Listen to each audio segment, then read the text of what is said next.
നമസ്കാരം, ചാനൽ 91 ന്യൂസിലേക്ക് സ്വാഗതം. നമ്മുടെ പ്രതിപക്ഷ നേതാവ് വി.ഡി. സതീശൻ പ്രതീക്ഷിക്കുന്നതിലും വലിയ പുലിയാണ്.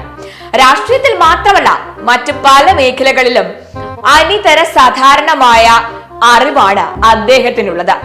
സാമ്പത്തിക മേഖലയിലും സാഹിത്യത്തിലും ഒക്കെയുള്ള അദ്ദേഹത്തിന്റെ അവഗാഹം സാമാജികർ ആവോളം മനസ്സിലാക്കിയിട്ടുള്ളതാണ്. ഇന്നലെ ജ്യോതിഷത്തിൽ കൈവച്ചും അദ്ദേഹം സഭയെ ഒന്ന് ഞെട്ടിച്ചു കളഞ്ഞു. ജാതകവശാൽ അലഭ്യലഭ്യശ്രീ യോഗമാണെന്നാണ് കവടി നിരത്താതെ അദ്ദേഹത്തിന്റെ ഒരു കണ്ടെത്തൽ. ഈ രാജയോഗവും ഗജകേസരി യോഗവും ഒക്കെ മിക്കവരും കേട്ടിട്ടുള്ളതാണെങ്കിലും ഈ അലഭ്യലഭ്യശ്രീ എങ്ങനെയുണ്ടാകുമെന്ന് പലർക്കും സംശയം തോന്നാം. കയ്യിൽ പണമുണ്ടെങ്കിലും അനുഭവിക്കാൻ യോഗമുണ്ടാവില്ല.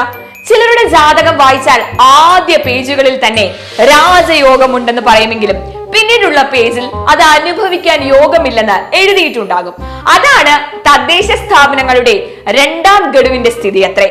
പഞ്ചായത്തിൽ പുല്ല് വെട്ടുന്നതിന്റെ കാശ് പോലും കൊടുക്കാൻ സാധിക്കാത്ത അവസ്ഥ. അടിയന്തര പ്രമേയത്തിന് അനുമതി നിഷേധിച്ചതിൽ പ്രതിഷേധിച്ച് നടത്തിയ വാക്കൌട്ട് പ്രസംഗത്തിലായിരുന്നു അദ്ദേഹത്തിന്റെ ഈ ജ്യോതിഷ പാണ്ഡിത്യം വെളിപ്പെട്ടത്.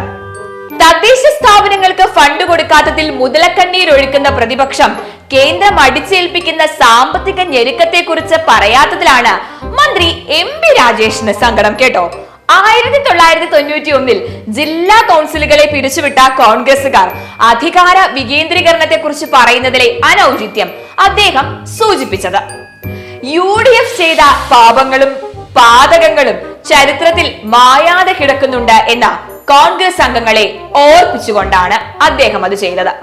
നെഹ്റുവിന് ശേഷം പുസ്തകം വായിക്കുന്ന ഏക കോൺഗ്രസുകാരനായ മണിശങ്കർ അയ്യർ പോലും കേരളത്തിലെ തദ്ദേശ സ്വയംഭരണ സംവിധാനങ്ങളെ പ്രശംസിച്ചതുകൂടി ചൂണ്ടിക്കാട്ടിയാണ് രാജേഷ് പ്രതിപക്ഷത്തിന് കടിഞ്ഞാണിട്ടത്. പൊതുവെ സൗമ്യനായ ഡോക്ടർ എൻ ജയരാജ് KSRTCയെ സമ്പന്നനായ യാചകൻ എന്ന് വിശേഷിപ്പിച്ചപ്പോൾ മന്ത്രി ഗണേഷ് കുമാർ ഞെട്ടിക്കാണും. പണ്ട് അടൂർ ഭാസി പാടിയ തള്ള് തള്ള് തള്ള് തള്ള് തല്ലിപ്പൊളി വണ്ടി എന്ന പാട്ടിന്റെ കാലമൊക്കെ കഴിഞ്ഞെന്നും നല്ല ഭംഗിയുള്ള ബസ്സുകൾ ഓടിക്കണമെന്നുമൊക്കെ പറഞ്ഞ ജയരാജ് KSRTC ബസ് കണ്ടാൽ കയറാൻ നമുക്ക് അറിയാതെ തോന്നുമെന്നുകൂടി പുകഴ്ത്തിയിട്ടാണ് ഈ യാചക പരാമർശം നടത്തിയത്. കേട്ടോ, വലിയ ആസ്തി ഉണ്ടെങ്കിലും വേണ്ടത്ര സൗകര്യങ്ങളൊന്നും ഇല്ലെന്നാണ് പാവം ജയരാജ് ഉദ്ദേശിച്ചത്. അടിയന്തരാവസ്ഥ കാലത്ത് ഈ കൊടിയ പീഡനവും ജയിൽവാസവും സഹിക്കേണ്ടി വന്ന രണ്ടുപേരാണ് ഇപ്പോഴത്തെ സഭയിലുള്ളെന്ന സത്യം അറിയിച്ചത് നമ്മുടെ എം നൌഷാദാണ്. മുഖ്യമന്ത്രി പിണറായി വിജയനും പൊന്നാനി അംഗം നന്ദകുമാറുമാണ് ആ രണ്ടുപേരെന്നും അടിയന്തരാവസ്ഥയുടെ 50 വർഷത്തെ ഓർമ്മിപ്പിച്ചുകൊണ്ട് നൌഷാദ് ചൂണ്ടിക്കാട്ടി. മുതലപ്പുഴയുടെ പേരിൽ മുതലക്കണ്ണീരൊഴുക്കി മുതലെടുപ്പ് നടത്താനാണ് പ്രതിപക്ഷത്തിന്റെ ശ്രമം എന്നായിരുന്നു ആന്റണി രാജുവിന്റെ പ്രാസഭംഗിയുള്ള ഒരു കുത്തൽ. ആഹാ, എന്തൊരു പ്രാസം! എന്തിനും ഏതിനും മുഖ്യമന്ത്രിയെ പ്രതിപക്ഷം കുറ്റപ്പെടുത്തുന്നതാണ് അദ്ദേഹത്തെ ചൊടിപ്പിച്ചത്. എക്സാലോജിക് എന്ന് ഏതോ ഒരു വിവരദോഷി പറഞ്ഞത് പ്രതിപക്ഷ നേതാവ് ഏറ്റുപിടിക്കുകയാണ്.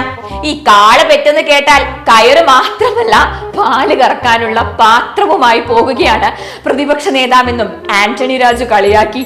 ഈ ഇല്ലാത്ത മദ്യനയത്തിന്റെ പേരിൽ സർക്കാരിനെ പ്രതിക്കൂട്ടിലാക്കാൻ പ്രതിപക്ഷം നടത്തിയ ശ്രമത്തെ വിമർശിച്ച വി ജോയി ബാർ ഉടമകളുടെ വാട്സ്ആപ്പ് ശബ്ദ സന്ദേശം പ്രചരിപ്പിച്ച ഫോണിന്റെ ഉടമ അർജുൻ രാധാകൃഷ്ണനെ അറിയുമോ എന്ന് പ്രതിപക്ഷ ബെഞ്ചിലേക്കൊന്ന് നോക്കി ചോദിച്ചെങ്കിലും ഏതർജുൻ എന്ന മറുപടി നൽകി അവർ മെല്ലെ അങ്ങ് ഒഴിഞ്ഞു.